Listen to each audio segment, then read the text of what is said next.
नमस्कार, आप देख रहे हैं हरियाणा आज और मैं हूं कविता। पेश है इस समय के खास समाचार। इस बुलेटिन की शुरुआत में एक नजर डालते हैं 3 बड़ी सुर्खियों पर।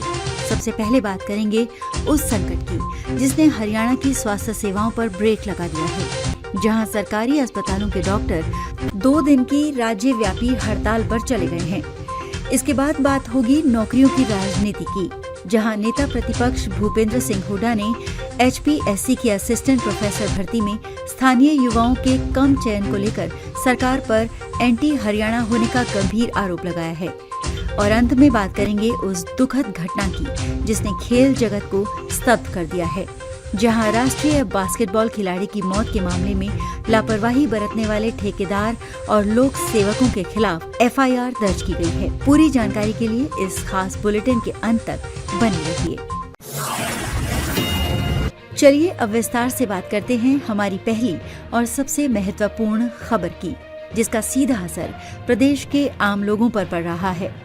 हरियाणा के सरकारी अस्पतालों में सेवाएं बुरी तरह प्रभावित हो गई हैं, क्योंकि Haryana civil medical services association यानी HCMSA के आह्वान पर सरकारी डॉक्टर 2 दिवसीय राज्यव्यापी हड़ताल पर चले गए हैं। ये हड़ताल 8 और 9 दिसंबर इन 2 दिनों तक जारी रहेगी। डॉक्टरों की ये नाराजगी मुख्य रूप से 2 बड़ी मांगों को लेकर है। पहली है संशोधित एश्योर्ड करियर प्रोग्रेशन यानी ACP योजना को लागू करना, जो डॉक्टरों के करियर में एक निश्चित समय पर पदोन्नति और वेतन वृद्धि सुनिश्चित करती है। डॉक्टरों का कहना है कि सरकार इस योजना को लागू करने में देरी कर रही है। दूसरी बड़ी मांग है सीनियर मेडिकल ऑफिसर्स यानी SMO की सीधी भर्ती का विरोध।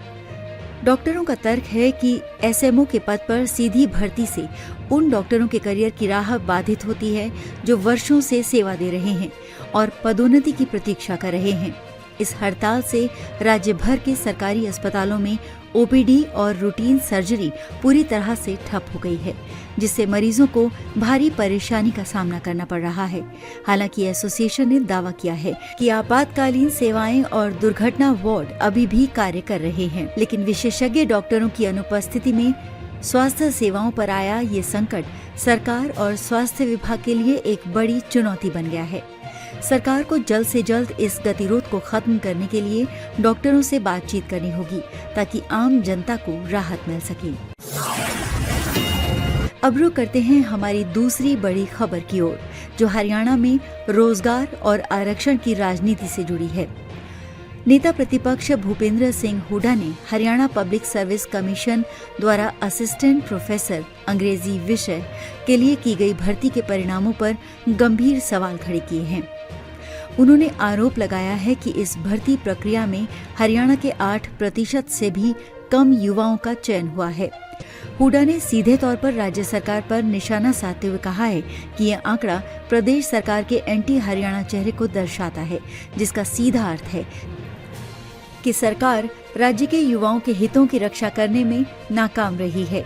उनका दावा है कि पड़ोसी राज्यों और बाहरी उम्मीदवारों को अनुचित लाभ मिला है, जबकि स्थानीय और योग्य युवा दरकिनार कर दिए गए हैं।